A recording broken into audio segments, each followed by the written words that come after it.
여러분 안녕히 주무셨습니까? 우리가 잠든 사이 어떤 일이 있었을까요? 저희 굿모닝 글로벌과 함께 챙겨보시죠. 자, 먼저 미국 지수의 움직임부터 살펴보도록 하겠습니다. 자, 미국 지수는 지난 밤 사이에 3대 지수 모두 상승으로 마감했습니다. 그 가운데 특히 S&P 500 지수는 사상 최고치를 경신했는데요. 시장이 이번 주에 가장 주목하고 있었던 지표가 있습니다. 바로 소비자 물가 지표인 이 CPI 지표인데요. 지난 5월 CPI가 시장 예상치였던 4.7%보다 높은 5%를 기록했습니다. 이 수치만 놓고 보면 인플레 우려가 더 커지는 건 아닌가 싶겠지만 세부적인 내용을 들여다보니까 일시적인 물가 상승일 수 있겠다는 인식이 더 확산되면서 시장은 상승으로 마감할 수가 있었던 겁니다. 자, 이 내용은 저희가 잠시 후에 애프터마켓을 통해서 더 자세하게 짚어드리도록 하겠고, 어쨌든 구조적인 인플레이션에 대한 우려감이 줄어들면서 금리가 하락했고요. 이 덕분에 이 밸류에이션 기업들, 고밸류 기업들이 많은 기술주들, 특히 나스닥 지수가 가장 강력한 상승을 보였습니다. 한편 이날 실업수당 청구 건수는 37만 6천 건을 기록해서 시장 예상치였던 37만 건을 웃돌긴 했지만 크게 웃도는 것은 아니었기 때문에 시장에 불안감을 조성하진 않았었고요. 밈 주식에 대한 레딧 열풍은 좀 꺼져가고 있는 것으로 보입니다. 이날 대표적인 밈 주식 가운데 하나인 게임스탑의 경우에는 27% 급락했고요. AMC가 13%, 클로버 헬스와 클린 에너지 퓨얼도 각각 15%씩 급락한 채 장을 마쳤습니다. 시장 전체적인 분위기는 이랬고요. 특징주도 살펴보도록 하겠습니다. 먼저 첫 번째 기업은 RH입니다. 고급 프리미엄 가구를 판매하는 기업인데 워렌 버핏이 투자하고 있는 기업으로도 유명하죠. RH가 지난 밤사이에 실적을 발표했습니다. 시장 예상치보다 약 20% 정도 더 좋은 순이익을 발표를 했고요. 매출도 예상을 상회했을 뿐만 아니라 연간 가이던스도 상향 조정했습니다. 이 덕분에 주가는 15% 급등한 채 마감이 됐고, 서비스나우입니다. 기업용 소프트웨어를 개발하고 있는 기업인데요. 골드만삭스에서 내년에 서비스나우가 다시 한번 강력한 성장을 이어갈 것이다 라는 전망을 내놨습니다. 그러면서 주가 상승 여력도 50%나 남아있다고 분석을 했는데요. 그러면서 강력 매수 의견을 제시했고 주가는 5% 상승한 채 마감이 됐습니다. 자, 이어서 이 택배 기업, 배송 기업인 UPS도 볼 텐데요. UPS는 JP모건에서 UPS의 가격 결정력이 개선되고 있다면서 주가는 20% 더 오를 수 있을 것이라고 전망을 했습니다. 그러면서 투자 의견은 매수 의견 유지했고요. 이 덕분에 이 UPS의 주가는 1% 정도 상승한 채 마감이 됐습니다. 상품 선물 시장의 움직임도 살펴보도록 하겠습니다.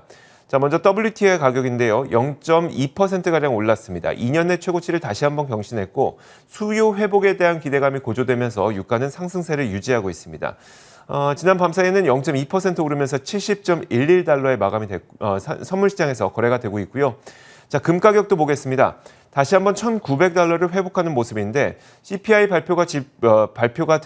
지표가 발표된 이후에 0.3% 올랐습니다. 현재는 1,902.5달러 선에 거래가 되고 있습니다. 자, 이렇게 시장 전반적인 움직임 살펴봤습니다. 애프터마켓 이어가도록 하겠습니다.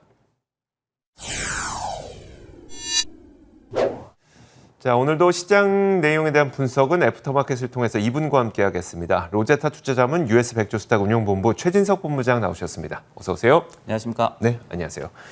자, 먼저 첫 번째 키워드 공개하도록 하겠습니다. 첫 번째 키워드는 바로 이겁니다.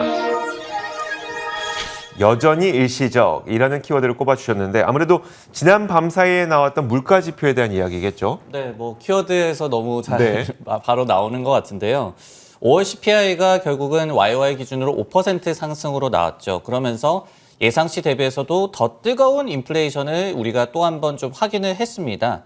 하지만은 이번에도 일시적이다라는 해석이 나왔고 그러면서 오늘 증시가 굉장히 좋은 흐름을 나타냈습니다. 근원 CPI 같은 경우에도 1992년 이후에 최대인 3.8%로 상승하는 그런 모습이 나와줬는데요. 하지만 이제 항목별로 좀 뜯어놓고 본다면은 여전히 중고차 가격이 전년 동기 대비해서 29.7%나 상승했고 의류가 5.6% 그리고 운송 서비스가 11.2%나 상승을 했습니다. 반면에 이제 CPI의 약 한 30% 정도를 차지한다라고 여겨지는 주거비가 2.2% 상승하는데 그쳤고요. 의료 케어 비용 같은 경우에도 0.9% 상승에 불과했다라고 이런 상반된 또 세부 지표가 나와 있습니다. 이와 관련해서 이제 무디스에서도 호텔이라든지 중고차 그리고 레스토랑 등의 경제 정상화와 관련한 부문의 가격이 코로나19 팬데믹 이전 수준으로 회복하는 성격이다. 그러면서 향후에도 인플레이션이 높게 유지될 수는 있겠지만은 불편하게 여겨질 정도는 아닐 것이다라는 해석을 제시하기도 했습니다. 그러다 보니까 전체 수치는 인플레에 대한 우려를 가져올 수 있을 만한 수치였지만 시장에서는 반응이 그렇지는 않았습니다. 결국 이 지표가 발표된 이후에 국채 금리도 크게 하락해서 10년물 기준으로 1.42% 정도까지 내려갔더라고요. 네. 그러면 이제 이 지표를 보면서도 사람들은 연준이 너무 빠르게 긴축을 하진 않겠구나라는 좀 안도감을 느꼈던 걸까요? 그런 것 같아요. 그리고 이제 또 이 연준 정책에 더욱더 좀 민감하게 반응을 하는 2년물 국채 금리도 네. 오늘 하향세를 탔거든요. 이런 부분을 본다면은 우리가 15일과 16일에 FOMC를 앞두고 있죠. 그런 가운데서 이제 그만큼 CPI 지표가 연준의 FOMC 기조에도 좀 영향을 줄 수 있겠다라는 생각이 있었기 때문에 지표를 더욱더 중요하게 여겼었는데 일단 나온 것만을 본다면은 시장의 우려가 많이 좀 덜어진 것 같습니다. 이와 관련해서 이제 그랜트 소튼이라는 기관에서도 FOMC에서 별다르게 이 서프라이즈한 이벤트가 기대되진 않는다라고 이 분석을 했고요. 인플레이션 지표가 FOMC 관련한 전망을 바꾸지를 않을 것이다라고 또 분석을 하기도 했습니다. 이 기관에서는 또 이 인플레이션이 연준의 생각보다도 더 높을 수도 있고 그리고 더 오래 지속될 수도 있다라고는 했습니다. 하지만은 여전히 차차 인플레이션은 사그라질 것이다라는 또 분석을 덧붙이기도 했습니다. 다만 이제 작년에 이 5월 같은 경우에 CPI가 0.2% 상승을 하면서 지금까지 좀 흐름을 본다면은 가장 낮았던 그런 부분도 있습니다. 그렇기 때문에 우리가 앞으로 이제 정말로 인플레이션이 이 완화가 되느냐 이 시그널을 확인하는 것은 계속해서 좀 중요할 것 같은데요. 이와 관련해서도 이번에 지표가 발표된 이후에 골드만삭스에서도 이 인플레이션이 일시적으로 자신들도 여기고 있기는 하지만은 여전히 경기 과열에 대한 좀 경계심은 늦추지 말아달라는 그런 분석을 내리기도 했습니다. 알겠습니다. 자, 이렇게 인플레이션 지표가 발표가 됐고 그리고 수치만 봤을 때는 좀 불안해 보일 수도 있겠지만 실질적으로 이건 구조적 인플레가 아니다. 아니, 이 일시적 인플레다라는 인식이 조금 더 확산이 되고 있습니다. 자, 이어서 두 번째 키워드 확인해 보도록 하겠습니다. 두 번째 키워드는 바로 이겁니다. TV가 곧 게임기라고 하면서 왼편에 보니까 엑스박스 그리고 오른편에 조이스틱 사진이 있고요. 요즘 왠지 본부장님 게임 좀 하시나요? 어떠세요? 저는 하기는 하는데 네. 굉장히 마니아 수준은 아니고 앵커께서는 어떠세요? 저는 게임 거의 안 하는 수준이라 그러니까 저는 무슨 내용이 나오는지 팔로우가 잘 안 되거든요. 제가 게임을 많이 안 하다 보니까 오늘 어떤 내용이 나온 걸까요? 근데 이제 이렇게 생각하시는 것보다도 네. 이 게임에 대한 이 열풍도 굉장히 높고요. 또 네. 관심도 높고 수요도 높은 것 같습니다. 그래서 이제 마이크로소프트가 이번에 게임과 관련해서 다시 한번 좀 획기적인 그런 방안을 내놨는데요. 뭐냐면은 게임기가 없이도 게임을 즐기는 좀 획기적인 방안을 내놓았습니다. 게임기 없이요? 네, 그렇습니다. 이제 마이크로소프트에서 이 동사 사업부가 지금 별도의 게이밍 콘솔 없이 컨트롤러, 그러니까 조이스틱만 있으면은 게임이 가능한 새로운 하드웨어. 그러니까 결국은 커넥티드 TV 이런 게 되겠죠. 네. 이런 하드웨어를 개발 중이다라고 발표를 했는데요. 마이크로소프트에서는 또 아무 이 TV나 모니터를 통해서도 클라우드 게임을 즐길 수 있는 스트리밍 기기도 개발 중이다라고 덧붙였습니다. 이렇게 마이크로소프트가 게이밍에 좀 목숨을 거는 이유는 간단합니다. 돈이 되기 때문인데요. 지금 이 클라우드 게이밍 서비스 엑스박스 패스를 마이크로소프트가 운영을 하고 있죠. 근데 유저들이 이 구독료만 내는 것이 아니라 많은 돈을 지출하고 있는 것으로 나타나고 있습니다. 경영진에서도 유저들이 추가적인 게임 구매라든지 아니면은 다운로드 콘텐츠 등의 20% 정도를 구독료 대비해서 더 지출하고 있다라고 얘기를 했거든요. 그리고 이제 현재는 이 수치가 약간 50%까지 더 올라갔을 것으로 예상을 하고 있기 때문에 결국은 이제 돈이 되는 사업이기 때문에 이번에 TV만 갖고도 게임을 하는 그런 획기적인 방안을 또 개발 중이다라고 발표를 했습니다. 와, 그러니까 게임 스트리밍도 하고 구독도 하고 이런 식이라는 네네. 얘기네요. 좋습니다.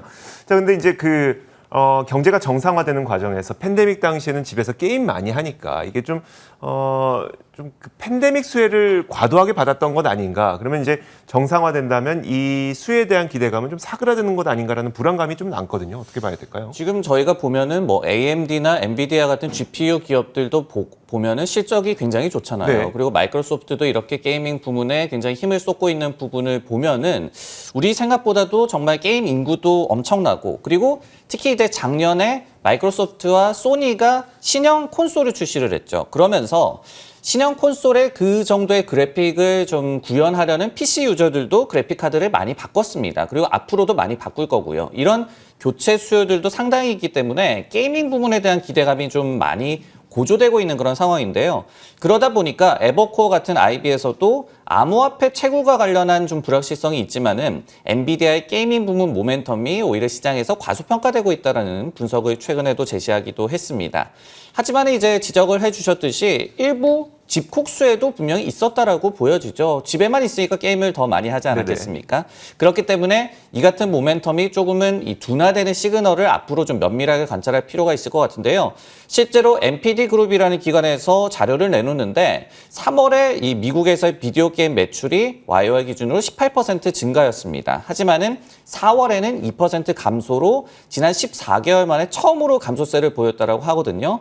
물론 이제 지난해 4월이 전년 동기 대비해서 무려 비디오 게임 매출이 73%나 늘어났었기 때문에 네. 기고 효과를 저희가 생각을 해야 됩니다. 하지만은 시장에서 느끼는 바, 그러니까 게이밍 모멘텀이 조금씩 사그라들 것이다. 이렇게 경계심을 드러내는 것은 저희도 좀 생각을 해봐야 될 것 같습니다. 네, 알겠습니다. 일단 뭐 이런 식으로 생각해야 될 것 같아요. 게이밍 산업은 이런 식으로 올라간다면 그 가운데 좀 과열이 있었다가 약간은 좀 그 과열이 풀리는 과정이 있었다가 다시 한번 올라가고 이런 식으로 좀 게임 산업이 계속 성장하고 있다고 받아들이면 될 것 같습니다.